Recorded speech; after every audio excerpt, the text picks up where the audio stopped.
हिंदुत्व का नाम लेकर हिंदुओं से अपनों को चिताओं पर रोने का अधिकार छीनने वालों के विरुद्ध है।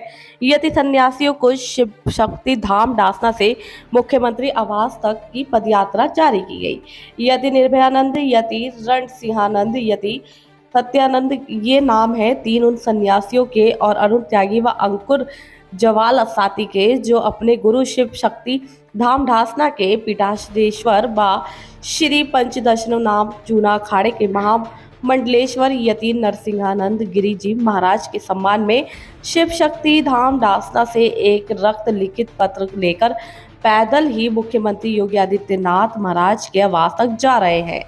आज 27 सितंबर को जो कि महामंडलेश्वर यति नरसिंह जी महाराज ने तब लिखा जब गाजियाबाद और मेरठ की पुलिस ने उन्हें मेरठ के जिले के खजूरी नाम ग्राम के निवासी दीपक त्यागी नाम के युवक की बरसी में जाने से रोक दिया और मंदिर में ही नजरबंद कर दिया। दीपक त्यागी को 1 वर्ष पहले इस्लाम के जिहादियों ने बड़ी निर्ममता से कत्ल कर दिया था। तब भी दीपक त्यागी के कत्ल के बाद महामंडलेश्वर यति नरसिंहानंद गिरी महाराज को उसके ग्राम जाने से रोक दिया गया और 3 दिन नजरबंद रखा गया था। स्थिति ये थी कि जब भी आसपास के क्षेत्र में कोई भी जिहादी किसी हिंदू की हत्या कर देता था तो उत्तर प्रदेश पुलिस महामंडलेश्वर यति नरसिंहानंद गिरी महाराज को नजरबंद कर देती है। जब महामंडलेश्वर यति नरसिंहानंद गिरी महाराज की सारी गतिविधियों पर पुलिस और प्रशासन ने रोक लगा दी तो उन्होंने श्रावण माह में कांवड़ यात्रा पर जाने का निश्चय किया, परंतु पुलिस ने उन्हें रोक दिया और नजरबंद कर दिया। महामंडलेश्वर यति नरसिंहानंद महाराज के निरंतर हो रहे उत्पीड़न का कारण भ्रष्ट अधिकारी है जो पैसा, शराब, मांसाहार और अन्य मनोरंजन के लिए मुस्लिम दलालों पर आश्रित है। ये तथ्य तो सारी दुनिया जानती है कि एक मुसलमान महामंडलेश्वर यति नरसिंहानंद गिरी जी महाराज के खून का प्यासा है। अब भ्रष्ट अधिकारियों के कानों तक केवल इन दलालों की ही आवाज़ पहुंचती है, आम हिंदू की नहीं। अब इस सरकार में ये अधिकारी ही मुख्यमंत्री योगी आदित्यनाथ के आंख और कान बने हुए हैं। इन अधिकारियों के द्वारा हिंदू समाज का हर संभव शोषण किया जा रहा है। हिंदुओं के पास किसी और राजनीतिक दलों के पास जाने का विकल्प है ही नहीं। इसलिए सत्ता में बैठे भाजपा के नेता इतने अहंकारी और निरंकुश हो गए हैं कि वो हिंदुओं को कोई दर्द या परेशानी महसूस ही नहीं करते। हिंदुओं की इसी पीड़ा को मुख्यमंत्री तक पहुंचाने का कार्य ये यति सन्यासी अपनी पदयात्रा के माध्यम से करेंगे, जिसमें मौजूद हिंदू समाज पार्टी युवा मोर्चा राष्ट्रीय अध्यक्ष प्रियांशु जोशी, धर्मेंद्र चौहान, विश्व हिंदू स्वाभिमानी संघ हिंदू समाज पार्टी युवा मोर्चा प्रदेश अध्यक्ष अमित चौधरी, हिंदू समाज पार्टी विद्यार्थी सभा जिला अध्यक्ष अजय सैनी, अंकुर भारद्वाज, वैभव शर्मा, गोल्डी शर्मा, राहुल प्रताप सिंह, अंकित चौधरी, विक्रम सैनी, हजारीलाल सैनी कार्यकर्ता मौजूद रहे।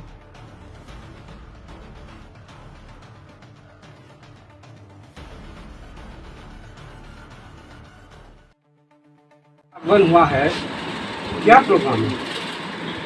माँ और महादेव के चरणों में नमन करते हुए अपने गुरुवार महामंडलेश्वर यति नरसिंहानंद गिरी जी महाराज के चरणों में दंडवत प्रणाम करते हुए मैं स्वामी यति निर्भयानंद गिरी, हमारे साथ हमारे गुरु भाई यति रणसिंहानंद जी महाराज, हमारे साथ सत्यानंद गिरी जी महाराज, हमारे साथ राष्ट्रीय हिंदू युवा वाहिनी के प्रदेश अध्यक्ष अरुण त्यागी जी, महामंत्री बॉबी त्यागी जी, दीपक त्यागी जी, अरुण जावला जी, हमारे कर्मठ और जुझारू कमलेश तिवारी जी के शिष्य और हमारे भाई प्रियांशु जोशी जी, हमारे युवा मित्र, हमारे सभी सनातनी भाई, पत्रकार बंधुओं, ये जो हमारा पदयात्रा चल रहा है ये दिनांक 28 तारीख से यानी 28 सितंबर 2023 से शिव शक्ति धाम ढासना देवी मंदिर से चल रही है।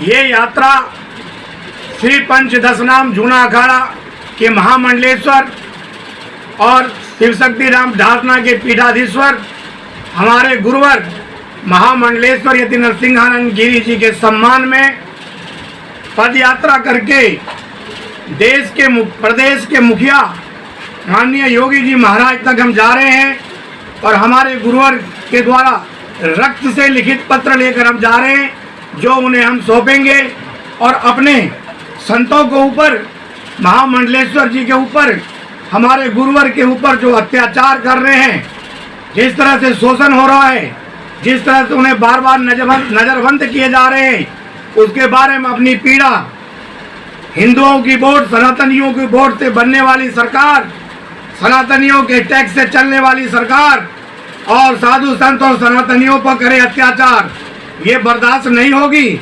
और हम सभी यति सन्यासी, गुरु के भक्त, हम पैदल यात्रा करके माननीय योगी जी के पास जाकर अपने पीड़ा, अपने दर्द सुनाएंगे कि हम लोग अपने भाइयों के लिए, अपने सनातनियों के लिए दुख में रो भी नहीं सकते। क्या हमारा रोने का अधिकार नहीं है क्या? आगे की जानकारी हमारे गुरु भाई यतिराज सिंह गिरी जी महाराज आपको देंगे। जी, ले जाने की क्या ऐसी होगी, मैं आपको इसकी जानकारी देता हूँ। 27 तारीख को मेरठ और गाजियाबाद की पुलिस ने मंदिर को छावनी में तब्दील कर दिया। क्या दिन था उस दिन? दीपक त्यागी की हत्याकांड खजूरी गांव के, मेरठ के खजूरी गांव में कर दी गई थी पिछली साल। जिहादियों द्वारा उनकी गर्दन काट के कई दिन बाद में गर्दन बरामद हुई थी फ्रीज वगैरह से। महाराज जी हमारे गुरुदेव जब भी जाना चाहते थे वहाँ पर, क्योंकि सब समाज के साथ जुड़े हुए हैं, तो वहाँ पूरे प्रशासन ने मंदिर को छावनी करके पिछले साल वहाँ जाने नहीं दिया, खजूरी दीपक त्यागी जी के यहाँ। अब एक साल बाद में 27 तारीख में वहाँ दीपक त्यागी जी की बरसी थी। उनके माता पिता और रिश्तेदार मंदिर पर आए कि मंदिर हवन हैगा, आपको आना है महादेव गुरुदेव। 27 तारीख को जैसे वो डेट आती है, मंदिर को छावनी बना दिया और यात्रा जो है महाराज जी को वहाँ जाने से रोक दिया। एक संत को अगर समाज से बिल्कुल अलग कर दिया जा रहा है, ये हवाला देकर कि आपकी हत्या हो सकती है। अब हत्या का मतलब ये नहीं कि या तो सुरक्षा दे या उसको जेल में डाले या नज़रबंद, बार बार जो उनको नज़रबंद कर दिया जाता है। फिर इसी के लिए 27 तारीख में ये पत्र लिखा, अपनी पीड़ा पूरे पत्र में जो लिखी हुई है, ये पत्र हम लखनऊ में जाकर मुख्यमंत्री जी को सौंपेंगे। हमें भी रोका दिया ऐसे आने के लिए, लखनऊ आने के लिए पुलिस ने फिर हमें रोका। थोड़ी गर्मा गर्मी हुई, लखनऊ जो है बात हुई डीसीपी से, उन्होंने फिर इजाज़त दी। तो ये 28 तारीख में हमने यात्रा आरंभ की है और जल्दी हम वहाँ लखनऊ पहुँचेंगे। आज 5वां दिन है।